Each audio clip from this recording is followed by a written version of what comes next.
오늘 보니까 연세 좀 있으신 어르신들이 많이 오셨는데 아마 조금 항문에 조금씩 불편하신 건 다 있으시죠? 그러시죠? 예. 제가 오늘 말씀드릴 내용들은 우리가 그냥 흔히 치질 뭐 이렇게 생각하는 것들인데 어떤 것들이 세부적으로 있는지 말씀드리도록 하겠습니다.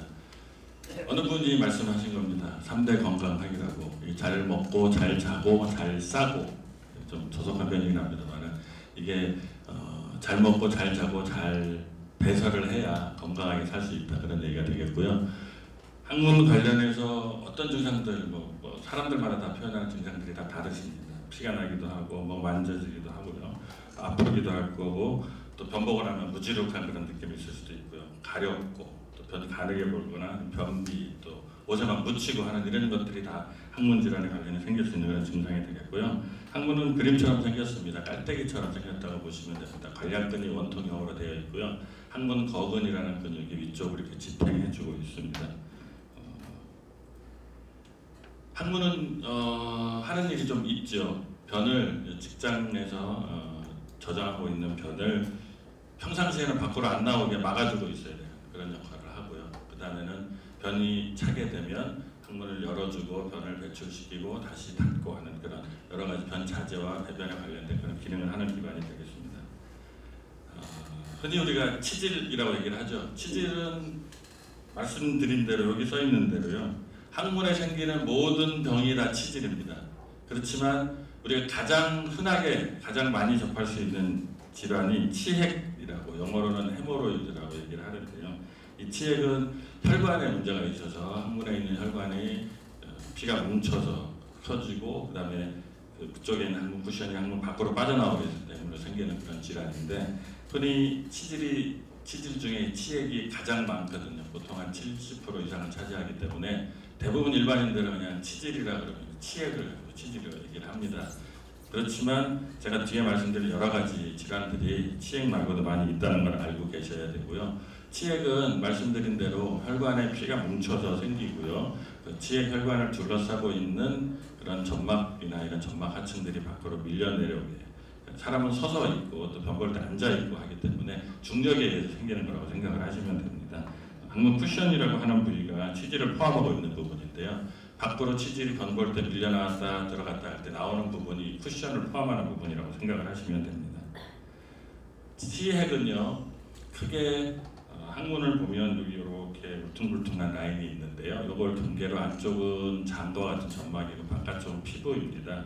그래서 이걸 이빨 모양으로 생겼다고 해서 치상선이라고 얘기하는데, 이 치상선 안쪽에 생긴 거는 내치, 암치질을 얘기하고요. 바깥쪽에 생긴 거는 외치질 또는 수치질이라고 얘기합니다. 보통 암치질은 혈관 덩어리이기 때문에 통증은 없고 그냥 피가 주로 나게 되고요. 합병증이 생기거나 밖으로 빠져나와서 오래 두게 되면 멍이 들어가지고 통증이 생길 수 있고요.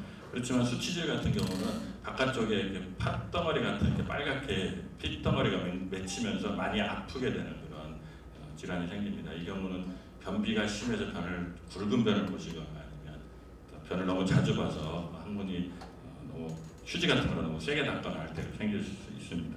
증상은 치핵의 증상으로는 가장 많은 게 출혈하고 심해져서 항문 밖으로 뭔가 빠져나오는 그런 증상이 되겠고요. 치핵은 내치핵, 암치질은 증상에 따라서 1기부터 4기까지 이렇게 네 가지가 나누게 됩니다. 보통 변을 보는데 그냥 별로 아픈 건 없이 변 볼 때 피가 좀 나온다, 그런 경우는 1기가 되겠고요.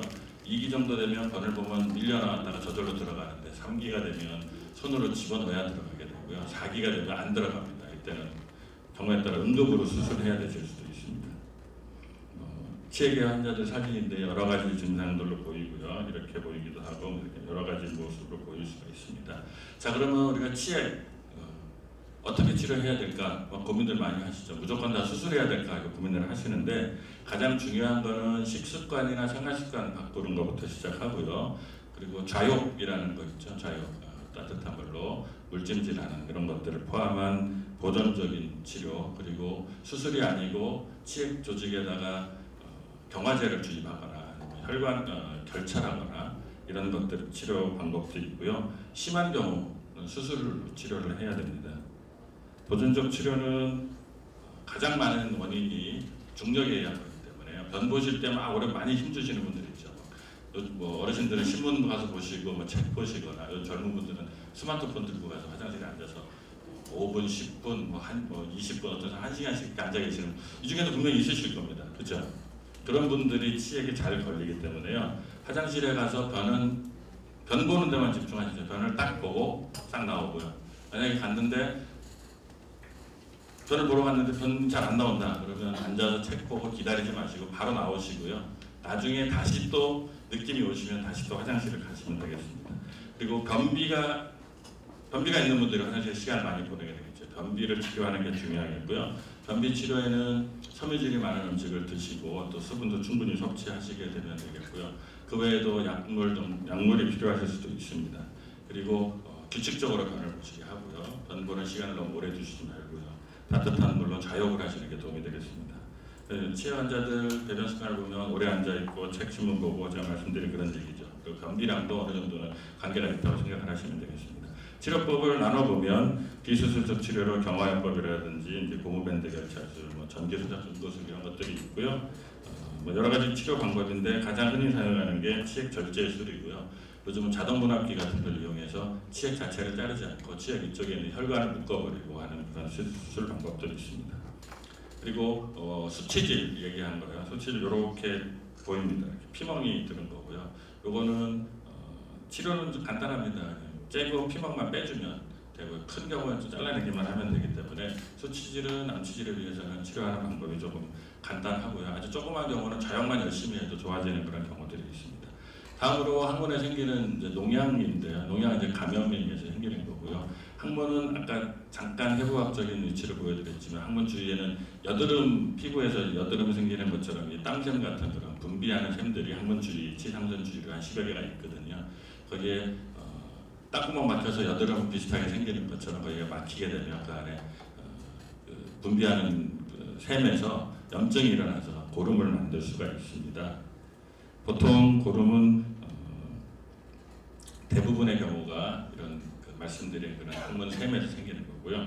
그 외에 크론병이라든지 항문의 결핵이라든지 이런 염증성 장질환을 갖고 있는 분들 아니면 다치거나 찔리거나 최근에 어떤 분 공사장에서 주저앉았는데 철근에 찔리신 분도 있으셨고요. 자전거 타다가 항문 벗겨져서 오신 분도 있고 그러시기 때문에 뭐든 너무 열심히 하시거나 너무 위험한 건 안 하시는 게 좋겠고요. 암이나 방사선 치료 때문에 또 이런 농양이 생길 수도 있습니다.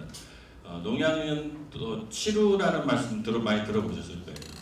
치료는 농양은 이제 급성인 상태고 치료는 이제 만성으로 진행이 됐을 때 생기는 그런 결과물인데요. 치료하고 농양하고는 이제 부모 자식 관계입니다. 그러니까 농양이 부모님이라고 생각하고 치료가 이제 자식이라고 생각을 하시면 되고요. 부모가 없는 자식은 없겠죠. 그렇지만 자식이 없는 부모는 있을 수 있습니다. 농양이 전부 다 치료가 되지는 않습니다. 농양이 잘 치료되거나 운이 좋으시면 그대로 배농만 해서 해결이 되실 수는 있지만 농양이 거의 적게는 한 40%, 많게는 한 7, 80%까지 치료로 발전하실 수 있습니다. 항문 주위에 고름이 있었다 그런 경우에는 저절로 터졌을 수도 있고요. 아니면 수술로 째서 고름을 뺐을 수도 있는데 그 이후에는 반드시 치료가 생겼는지 여부를 확인을 하셔야 되고요. 치료가 생겼으면 치료에 대한 수술을 다시 또 받으셔야 됩니다. 항문 주위의 농양은 주로 엉덩이 쪽이나 항문 가까운 쪽에 생길 수 있는데 드물게는 관략근 사이나 관략근 위쪽 이런 데 생길 수도 있습니다. 이런 데 생기는 치료 같은 경우는 많이 통증이 있고 아프긴 한데 밖에서 이렇게 만져서 알 수가 없습니다. 한 열도 나고 막 아파 죽겠는데 그런 경우에는 빨리 병원에 가셔서 손가락으로 넣어서 직장 수지 검사라고 하죠. 항문외과 선생님들은 다 하시는 그런 진단 방법이고 또 항문 초음파 등을 통해서 보시면 되고요. 이거 보시는 것처럼 여기는 바로 이렇게 붉어져 있으니까 농양이 있는 걸 알 수가 있는데 아까 말한 것처럼 이쪽에 생기는 경우도 있을 수 있고요. 아예 없이 여기는 안 보이고 항문 안쪽으로만 생기는 그런 경우들도 있고요. 크론병 같은 경우는 항문 질환을 많이 동반하기 때문에 치료가 복잡하고 여러 형태로 생길 수가 있습니다. 그래서 항문 농양이 생겼을 경우에는 빨리 배농으로 수술하는 게 좋고요. 말씀드린 대로 관략근 사이나 위쪽에 있는 이런 경우는 육안적으로 보이지 않기 때문에 자칫하면 놓치게 되면 간단히 해결할 수 있는 것을 오래 입원하셔야 되고 심한 경우는 뭐 일주일에 한 달씩 입원하시게 되는 그런 경우도 생길 수 있으니까 빨리 배농을 하시도록 하시는 게 좋고요. 또 당뇨병이 있거나 컨디션이 전반적인 상태가 안 좋으신 분들은 빨리 수술 안 하고 방치하면 이렇게 이건 좀 약한 형태입니다. 심하면 피부를 다 벗겨내고 남자분들 음낭이나 뭐 이런 것들도 다 괴사가 되기 때문에 이렇게 진행이 되기 전에 빨리 치료를 하셔야 되고 이렇게 되시면 사망하실 확률도 상당히 높다는 걸 알고 계시고요. 물론 농약을 잘 치료받으셔야 되는데요. 가장 중요한 거는 전문의 잘 치료하시는 분을 찾아가서 보셔야지 그냥 아는 의사나 아니면 동네에 뭐 잘 보는 뭐 간혹가다 뭐 한의원 이런 데 가서 치료하시는 분들이 있으신데 잘못 진단을 해서 치료를 하시게 되면 농약이 한쪽에 있어 보이지만 반대쪽까지 파급되어 있는 경우들이 많이 있거든요. 그렇게 되면 한 번 수술해서 치료할 거를 2번, 3번 고생하시게 되는 경우들도 있고요. 특히 젊은 나이에 치루가 생겼는데 치루 수술을 하고 안 나와서 이것저것 검사해 보니까 내시경 검사하고 뭐 이거 검사하니까 크론병 이렇게 진단되는 사람들 많이 있거든요. 그렇기 때문에 치료 간단할 거라고 생각하고 그냥 간단히 무시하지 마시고 꼭 전문의 대장암을 전문한 선생님 찾아뵙고 진료를 받고 치료하시는 게 좋겠습니다. 치료는 모양에 따라서 여러 가지 있을 수 있고요. 구멍이 1개인 경우 있을 수 있지만 2개, 경우에 따라서는 밖으로는 1개가 보이지만 막 거기서 가지를 막 치고 하는 이런 경우들도 있습니다. 그래서 이런 경우는 관략근 이쪽이 항문 안쪽이고 현재 관략근인데요. 이건 외관략근을 건들지 않고 있기 때문에 그냥 간단히 절개로 치료가 됩니다. 이 경우도 심하지 않은 경우는 외관략근 일부도 좀 절개를 해도 크게 문제가 되지 않습니다만은 이런 경우는 잘못하게 되면 관략근 절개가 너무 많아지거나 아니면 항문 거근에 일하는 시골 직장근이라는 근육이 있습니다. 이 근육을 자르게 되면 변을 자기가 참지를 못합니다. 변실금이 생길 수 있기 때문에 치료는 너무 무시하시면 안 되고요. 너무 또 방치하셔도 안 되고 정확하게 치료받으셔서 잘 치료받으셔야 항문 변을 잘 자제하면서 오래오래 사실 수 있습니다. 실제로 환자들 이런 경우는 비교적 간단하게 치료가 가능하고요. 자르다 보면 관략근, 내관략근 이렇게 보이게 되는데 내관략근 같은 경우는 일부 절개를 해도 크게 문제가 없습니다만 외관략근은 너무 많이 절개를 하게 되면 변 참지를 못하는 문제들이 생기실 수 있습니다. 젊을 때는 조금 힘이 약해도 살 수 있습니다만은 연세 점점 드시면 뭐 어머니들 많이 계신데 아기 낳고 처음에는 괜찮았지만 다른 문제 없어도 점점 나이 드시게 되면 속옷에 분비물 같은 게 묻거나 하는 그런 경우들이 많이 있으시거든요. 그렇기 때문에 관략근은 항상 아끼고 사랑하셔야 됩니다. 크론병은 좀 복잡하게 이렇게 나타날 수 있고 크론병 있는 경우에는 치료를 절개하거나 관략근을 자르거나 하면 안 됩니다. 그냥 증상만 치료해주고요. 고름이 많으면 절개만 해주고 고름만 빼주는 시술을 해야 되고요. 근본적인 크론병에 대한 치료를 하셔야 되는 게 맞습니다. 그래서 치료를 너무 치료나 농약 같은 소심하게 하면 재발을 하게 되고요. 그다음에 소리가 너무 크면 죄송합니다.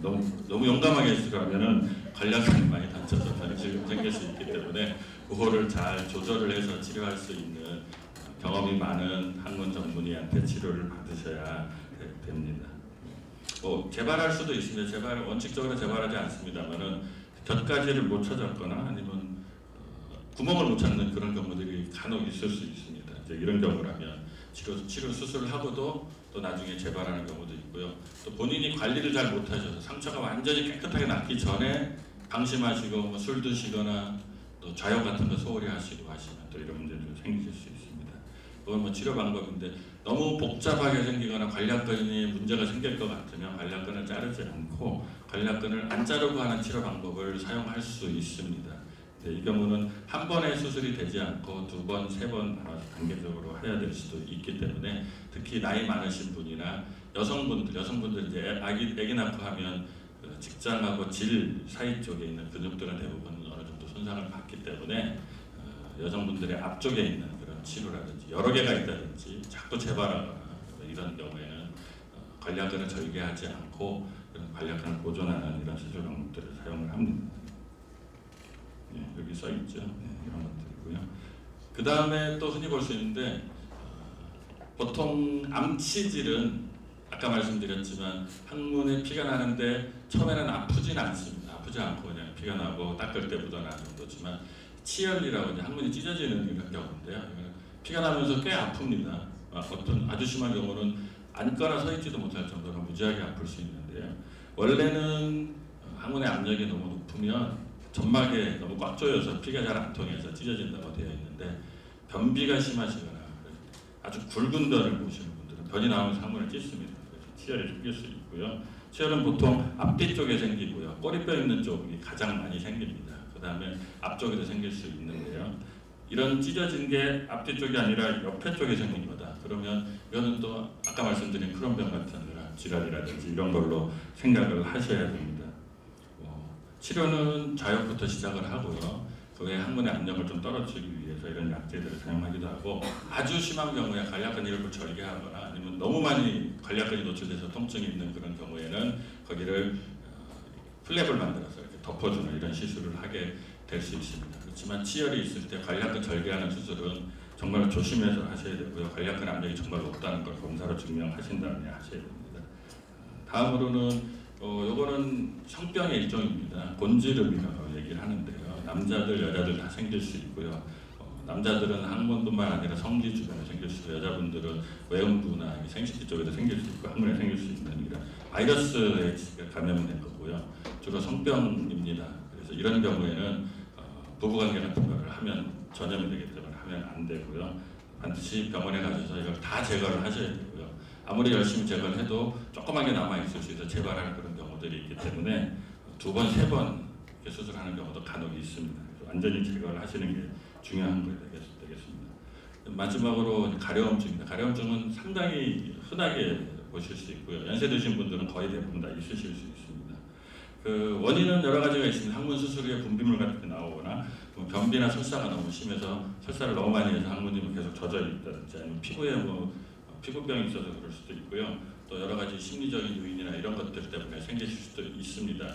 그리고 어르신들 같은 경우는 관략근 힘이 약하기 때문에 관략근을 항문 안에서 분비되는 분비물이나 변 찌꺼기 일부가 조금씩 항문 밖으로 나올 수 있습니다. 그것 때문에 깨끗하게 닦아주고 말려주지 않으면 가려움증이 생길 수 있고요. 또 젊은 여자분들은 냉이라고 그러죠. 질 분비물들이 항문 쪽에 오염이 돼가지고 가려움증을 유발하는 그런 경우들이 있습니다. 그래서 질 분비물이 많은 경우에는 항문 가려움증이 있으면 질염 치료하는 게 도움이 되고요. 여기 보시는 것처럼 좋아하는 거 많이 있죠. 커피라든지 홍차, 탄산음료, 맥주, 와인, 토마토, 치즈, 초콜릿, 땅콩, 담배 같은 이런 것들이 가려움증을 유발하는 거기 때문에 어떤 분들 가렵다고 오신 분들 커피 얼마나 드시냐고 4잔, 5잔 이렇게 드신다는 분이 있거든요.